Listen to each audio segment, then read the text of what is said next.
Glad basketball tidings to you on this Friday evening, true believers. Bradley Longcourt III's college future is spoken for with his Santa Clara pledge last week, but he was still the object of much bird-dogging by an assembled mass of college coaches at the Midwest Crossroads Showcase in Normal this afternoon. What a start to that affair. Quincy High School versus Missouri Power Chaminade. Blue Devils draw first blood on the finger roll here by BL3, but Chaminade went on an early 11-0 run.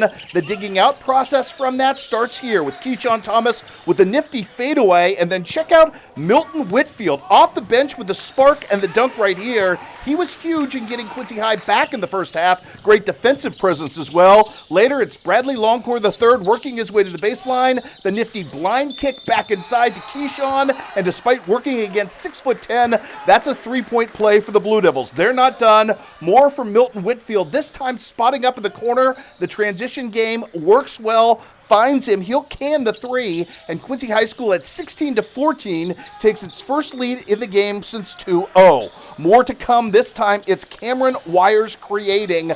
Going to find himself a nifty bit of space, make some things happen, and then get the pass to a wide open Keyshawn Thomas, who's, well, going to make himself wide open with the follow-up of his own miss right here. Beautiful putback from him, and then it was Bradley Longcourt the third time. He will show you off the full breadth of his game. His ability to escape defenses, the stutter step, and the pull-up is good. The nifty J also even better, as Quincy High School would spot itself a 24-23 lead at the end of the first half. The margin would not last long, however. Frigid shooting start to the second half for the Blue Devils, and the White brothers, Jahidi White Jr. to his brother Jameson for the three, is going to cause some trouble. Then this time, the big fella, Jahidi White Jr., all 6'7" of him on the inside, makes more things happen, and just like this in transition off the Blue Devil turnover, it's Jahidi White Jr. again with a slam. It's a 34-24 Chaminade lead. Quincy High School forced to dig out a second time in this game, and just like the first, it started with Keyshawn Thomas, this time showing off his stretch game with the deep three.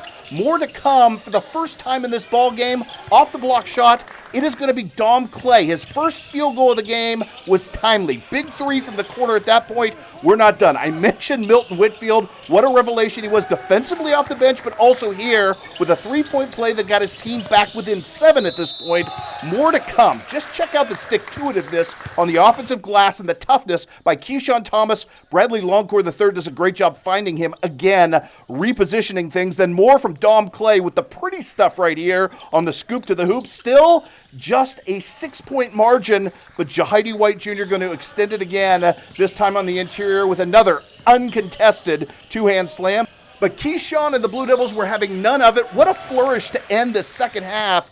Keyshawn has his shot block, misses a three, but his hustle going constantly to the basket was undeniable in this one as he cans that jumper off the window. Then this is the value of BL3. The hesitation move, so pretty, draws a three-point play, and all of a sudden the Blue Devils have Chaminade on their heels. They're not done taking advantage on this particular play. More offensive rebounding goodness from Keyshawn, this time defeating 6'7" yet again. We're not done. Bradley Longcourt III with the nifty transition bucket to tie us up at 50, and this is the breakaway point. Camden Wires with the steal and the lay-in at the other end to give the Blue Devils their first lead. They were leading by 4 here. Chaminade not going to go without a fight. Again, Jahidi White Jr. with the two-handed slam. His team back to within 2. They would never get any closer, and leave it to Dom Clay to punctuate this thing with some nifty aerial pyrotechnics in this one, throwing down big time in a 60-53 win. The Blue Devils would also beat Mascoutah in their second game of the day by 16, 66-50 to open a 4-game weekend, which makes this an ideal time to take a much deeper dive on the Blue Devils and their future headed towards the winter. That will start on Saturday as we break down BL3's commitment to Santa Clara and his ever-evolving game, but we also have features coming up for you on the fleshing out of Andy Douglas's bench, the key importance there of Dom Clay, and obviously, after today, what the risen physicality of Keyshawn Thomas means to this program now and into the future. With your look at sports on this Friday from Normal, Illinois, I'm Sports Director Chris Dewar.